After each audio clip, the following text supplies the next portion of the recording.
nós temos a Ada Lovelace, que é de início para o meio do século XIX, e a Grace Hopper, que é de mais ou menos 1900, 1906, por aí. Perfeito. Então, vamos lá ver como que essas duas aqui se encaixam na nossa história da automação. Sem elas, provavelmente, sequer existiria o nosso conceito de automação, né? A automação mecatrônica, Nayara, ela envolve aí quais áreas do conhecimento? Principalmente a mecatrônica, ela vai tentar englobar o máximo que envolva mecânica, eletroeletrônica, programação. A automação, ela é um pouco mais voltada para controle. Então, a gente vai ter as máquinas trabalhando, a gente vai ter uma visão de como utilizar elas para ter um controle de fabricação ou controle de algum processo. Perfeito. E que para essas ciências funcionarem, nós vemos que é fundamental a ideia de programação de máquinas, né? Então, para existir a ideia de programação, nós precisamos lembrar, toda programação é sempre uma linguagem, né? Então, todo computador, se a gente for pensar ali aquela primeira aula de informática que nós temos muitas vezes, os computadores em geral são definidos como sistemas diferenciados em um hardware e um software, né? A gente pode até fazer aquela piada muito velha do hardware é o que a gente chuta e o software a gente grita. Isso é o que a gente grita, mas independentemente disso, o software é parte fundamental da informática, porque é a nossa forma de dialogar com a máquina. E eu acho que nesse sentido, muitas pessoas às vezes perdem essa noção de uma humanidade que existe nesse tipo de controle, né? Quando você faz uma linguagem de programação, você está dialogando, você está mandando ordens para que uma máquina execute, ou seja, é preciso esse diálogo humano-máquina. E a pesquisadora pioneira nesse caso foi Ada Lovelace, que tem uma história incrível, né? Ela é filha de um dos personagens mais importantes da literatura mundial, o poeta britânico Lord Byron, conhecido por suas poesias pesadas, de tom gótico. E Byron abandona a sua esposa quando Ada tinha poucos meses de idade. Ada sequer conhece o pai, ela é proibida de ler as poesias do pai, de ver imagens do pai. E a mãe de Ada teme que ela vai desenvolver o mesmo caminho pela poesia. Ela temia que Ada enlouquecesse, assim como ela viu o pai, né, como a mulher de Byron viu seu marido caminhar para o enlouquecimento, e ela decide matriculá-la em cursos de matemática para que Ada distraísse a sua cabeça e não levasse para a poesia. Felizmente, né, essa ideia da mãe dela dá certo pela metade. Ada, embora tenha sido uma matemática de grande porte, também sempre teve uma preocupação muito grande com a questão da poética, e esses dois elementos serão fundamentais ali em seu trabalho. Bom, em 1832, Ada tinha 17 anos de idade, ela começa a se interessar cada vez mais por matemática, até que recebe um convite para participar de uma feira. Isso já é 1833. E nessa feira ela conhece, por intermédio de amigos em comuns, o pesquisador inglês Charles Babbage. Charles Babbage, na época, tentava criar uma máquina capaz de resolver equações, né? A gente lembra que até aquele momento as máquinas de calcular envolviam apenas as 4 equações básicas, as 4 operações básicas, mas não eram capazes de calcular equação. Então, Babbage queria uma máquina que pudesse calcular equações em tempo contínuo. Então, você tem um resultado e recalcula esse resultado, assim por diante. Ele percebe que para isso é preciso também um sistema de como dar a ordem para que a máquina realize o cálculo. Pois bem, Ada e Babbage se conhecem, começam a trocar correspondências, desenvolvem uma amizade, E 10 anos depois, 1843, já é mais no período dessa foto aqui que nós vemos, em 1843 Ada traduz um artigo de um matemático italiano que havia feito uma análise do trabalho de Babbage. Só que a tradução que Ada faz é muito mais que uma tradução, né? Ela cria o triplo do volume do artigo em notas. Então, é muito mais nota do que tradução propriamente. E essas notas são até hoje aí um ponto importantíssimo na história da matemática. Ada desenvolveu, teoricamente, uma linguagem ali para a comunicação com máquina, que já traz vários elementos, inclusive das linguagens atuais. Por exemplo, a necessidade de uma linguagem imperativa, né? Nós sabemos que em programação de computador, infelizmente, talvez, você não pede desculpa, né? Todo comando é uma ordem, é um comando. Então, nas linguagens de programação, você tem que evitar uma ideia dúbia. Então, tudo tem que ser um comando muito reto, e isso estava previsto aqui nesse paper de Ada de 1843. Através desse paper, por causa desse paper, Ada será conhecida como a primeira programadora da história. Um outro ponto importante também aqui é que Ada, com suas inclinações poéticas que nós falamos no começo do bloco, pensava também de forma filosófica nesse contato entre humanos e máquinas. Inclusive, ela defendia no período uma impossibilidade de uma inteligência artificial, né? Porque ela falava, olha, não é possível uma inteligência, porque inteligência é também o ato de contrapor, contradizer. Ao passo que quando nós programamos ou quando programarmos máquinas, elas terão que ser programadas de modo impositivo. Ou seja, por mais que a gente pense que a máquina está pensando, na verdade ela está elaborando um código, uma ordem que nós demos. Isso vai gerar uma polêmica dentro da história da matemática, e décadas depois, quase um século depois, um tal de Alan Turing, que nós com certeza falaremos aqui em algum programa adiante. Sobre criptografia. Perfeito. Um tal de Alan Turing, conhecido aí como pai do computador, vai inclusive comentar e se contrapor a Ada e dizer, não, olha, é possível a criação de uma inteligência artificial.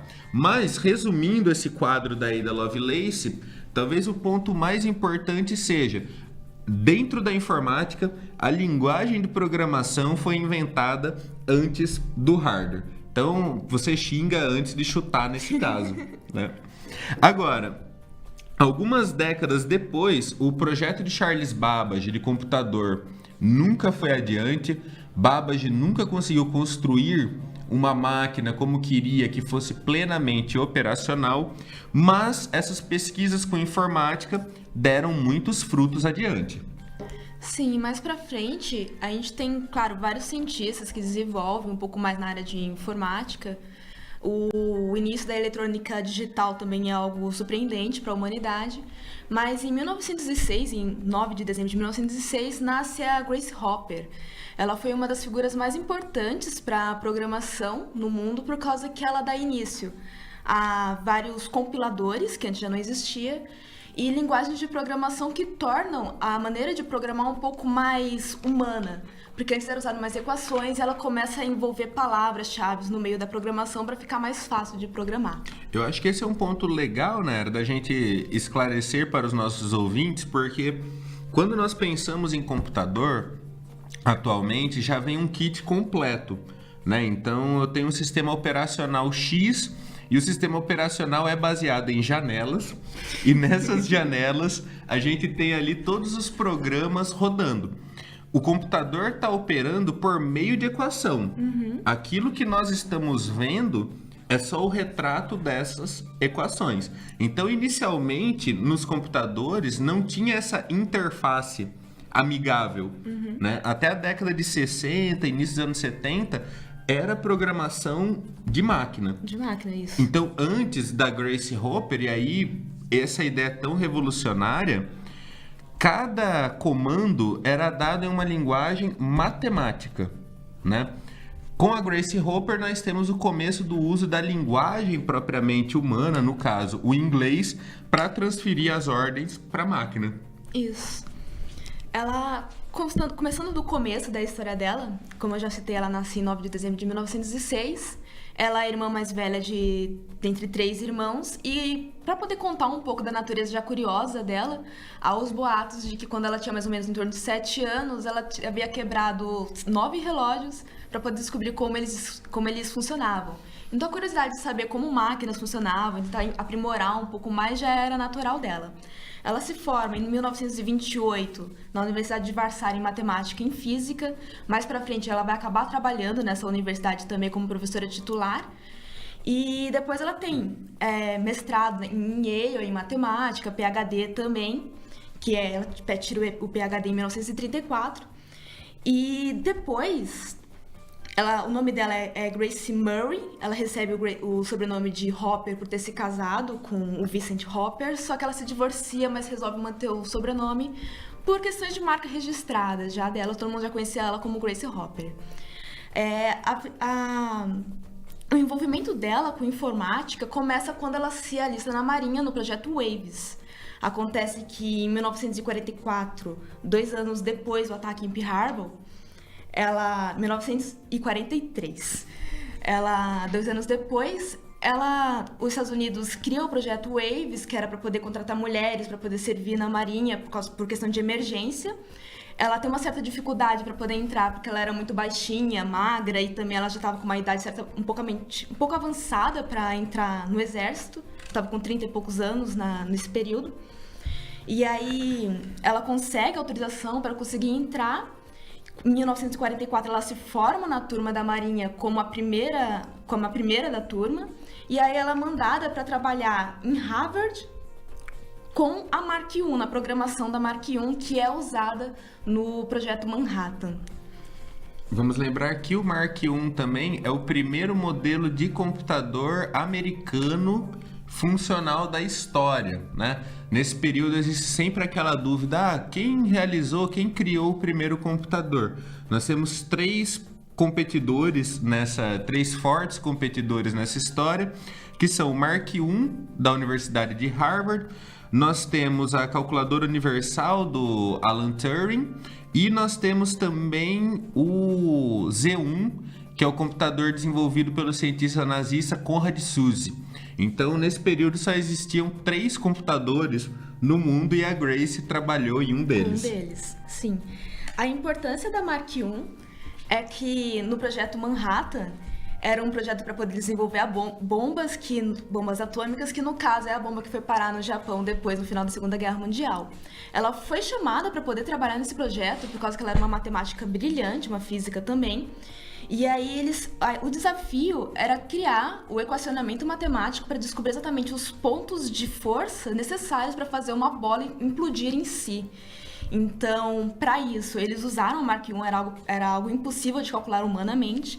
A Mark I ela fica trabalhando 24 horas por dia, durante os 7 dias da semana, durante 3 meses, para conseguir obter esse resultado, que vai concluir depois nas bombas que são jogadas no Japão.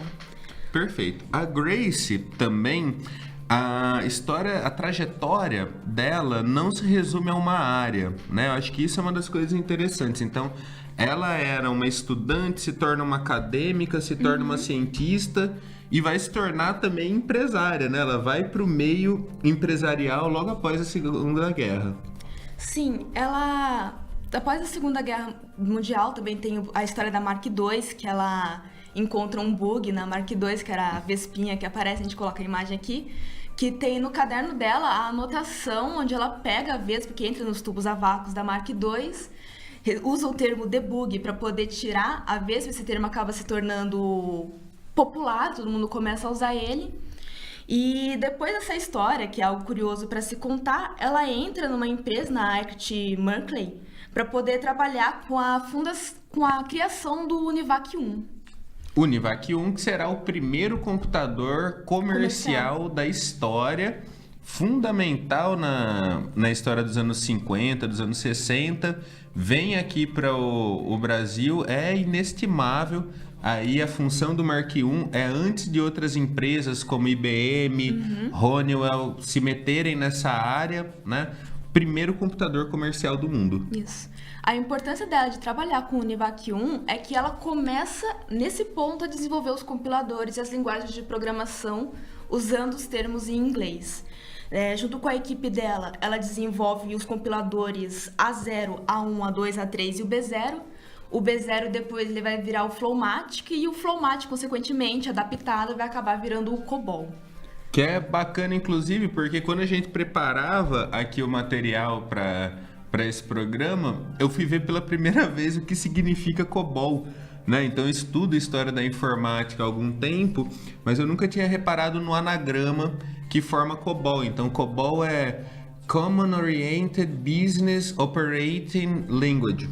Então uma linguagem operacional para negócios em geral, digamos aí como uma tradução que é bem claramente para que a linguagem vai servir, né? Vamos lembrar que o COBOL, além de ser essa primeira linguagem a utilizar termos linguísticos e não mais apenas números, também é útil até hoje, né? Um programa, uma linguagem que se encontra aí, que encontra utilidades até o presente. Aí a gente tem o quê? Mais de 60 anos, né, de lançamento e quase 70 anos e continua sendo uma linguagem relevante. Tem muitas empresas que trabalham com COBOL. Na verdade, quando ele foi criado, ele foi muito utilizado nos computadores da Marinha. E até hoje, as empresas que trabalham com COBOL, elas pagam um salário altíssimo para os programadores em COBOL. Porque você desenvolver em COBOL é algo difícil de você encontrar programadores que consigam. E também desenvolver um trabalho de qualidade no COBOL é algo pouco desafiador. Por isso que ele geralmente é, inclusive, utilizado em áreas de segurança, né? Pela dificuldade de entender a linguagem, acaba tornando mais segura do que algumas linguagens aí que são mais popularizadas. Bem, como a gente falou aqui, o COBOL foi implementado nos computadores da Marinha.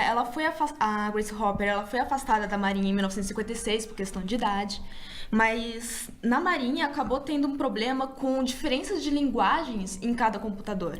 Nem todos vinham com uma linguagem específica. Então ela foi chamada de novo em 1967, já com 60 anos, para um projeto de alinhar as linguagens dos computadores, tornando eles mais compatíveis.